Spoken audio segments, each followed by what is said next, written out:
2. Como criticar e não ser odiado por isso. Charles Schwab estava passeando certo dia por suas áreas de fundição ao meio-dia, quando ele encontrou alguns de seus funcionários fumando. Imediatamente acima deles estava um aviso que dizia proibido fumar. O Schwab apontou para o aviso e disse: "Vocês não sabem ler?" Não, o Schwab não. Ele andava até onde eles estavam e daria um charuto para cada um deles e diria: "Rapazes, eu preferiria se vocês fumassem estes lá fora." Eles sabiam que ele estava ciente de que eles haviam desrespeitado uma norma, e eles o admiraram porque ele não havia dito nada a respeito dela. Havia-lhes entregue um pequeno presente e eles se sentiram importantes. Você poderia não amar um homem como este? John Wanamaker usou a mesma técnica. Wanamaker geralmente dava uma volta pela sua grande loja na Filadélfia todos os dias. Certa vez, ele viu uma cliente esperando no balcão de atendimento. Ninguém estava dando a mínima atenção a ela. E os vendedores? Eles estavam agrupados do outro lado do balcão, rindo e conversando entre eles. Wanamaker não disse uma palavra.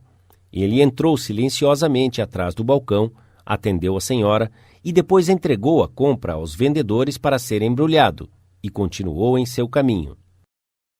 Políticos geralmente são criticados por não serem acessíveis em suas constituintes. Eles são pessoas ocupadas e a culpa, às vezes, é dos assistentes superprotetores que não querem dar muito trabalho aos seus chefes com muitos visitantes. Carl Langford, que tinha sido prefeito de Orlando, Flórida, a terra de Disney World, por muitos anos, frequentemente aconselhava os seus funcionários a permitirem que pessoas o vissem.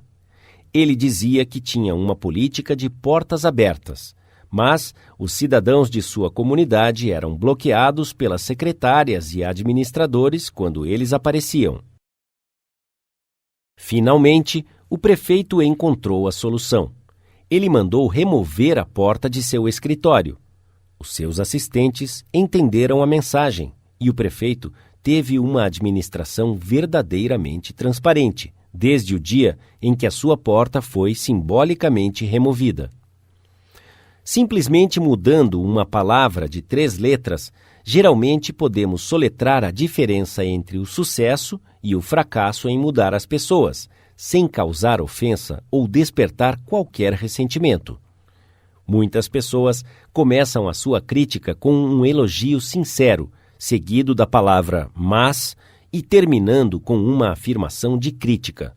Por exemplo, tentando mudar a atitude de desdém de uma criança em relação aos estudos, podemos dizer: "Estamos realmente orgulhosos de você, Johnny, pelas suas notas maiores neste trimestre. Mas se você tivesse trabalhado mais em sua álgebra, os resultados teriam sido melhores." Neste caso, Johnny se sentiria encorajado até ouvir a palavra "mas". Ele poderia até questionar a sinceridade do elogio original. Para ele, o elogio parecia ser apenas a introdução forçada para a inferência crítica ao fracasso. A credibilidade seria torcida, e nós, provavelmente, não alcançaríamos os nossos objetivos de mudar a atitude de Johnny em relação aos estudos. Isto poderia facilmente ser conquistado mudando a palavra "mas" para "e". Nós estamos realmente orgulhosos de você, Johnny, pelas suas notas maiores neste trimestre. E continuando com o mesmo esforço consciente no próximo trimestre, a sua nota de álgebra poderá ser igual às outras. Agora, Johnny aceitaria o elogio porque não houve nenhum acompanhamento da inferência ao fracasso.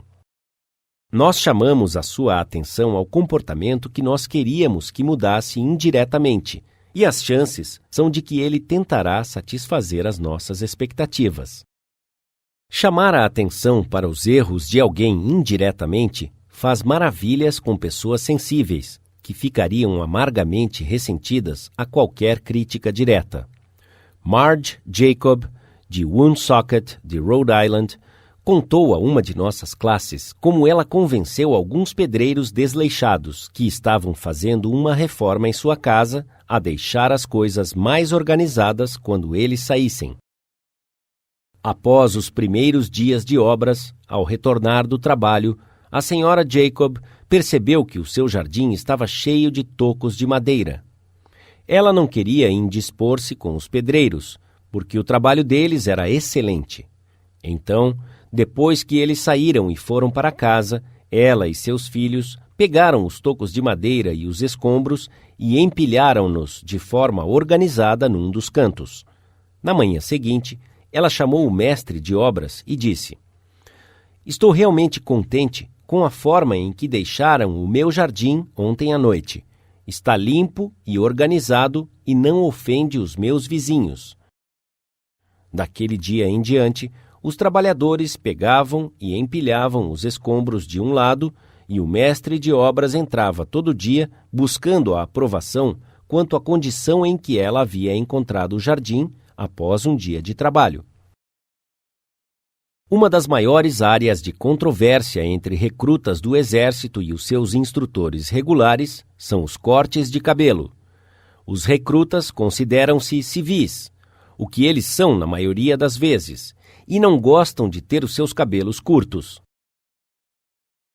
O primeiro sargento Harley Kaiser, da 542ª USAR School, enfrentou este problema quando trabalhava com um grupo de oficiais não comissionados da reserva. Como um velho e experiente primeiro sargento do Exército, esperava-se que ele gritasse e ameaçasse as suas tropas. Ao invés disso, ele escolheu demonstrar o seu ponto indiretamente. "Cavalheiros", ele iniciou, "os senhores são líderes. Os senhores serão mais efetivos quando liderarem pelo seu exemplo. Os senhores devem servir de exemplo para os seus homens. Os senhores sabem o que os regulamentos dizem sobre cortes de cabelo. Eu vou cortar o meu cabelo hoje, apesar de ser mais curto do que o cabelo de alguns de vocês. Os senhores se olharão no espelho e, se sentirem que precisam de um corte para servir como um bom exemplo, nós marcaremos um horário para que visitem a barbearia do Exército." O resultado era evidente. Vários dos candidatos se olharam no espelho e foram até a barbearia naquela tarde e receberam cortes do regulamento. O sargento Kaiser comentou na manhã seguinte que ele já estava vendo o desenvolvimento das qualidades de liderança em alguns membros do pelotão.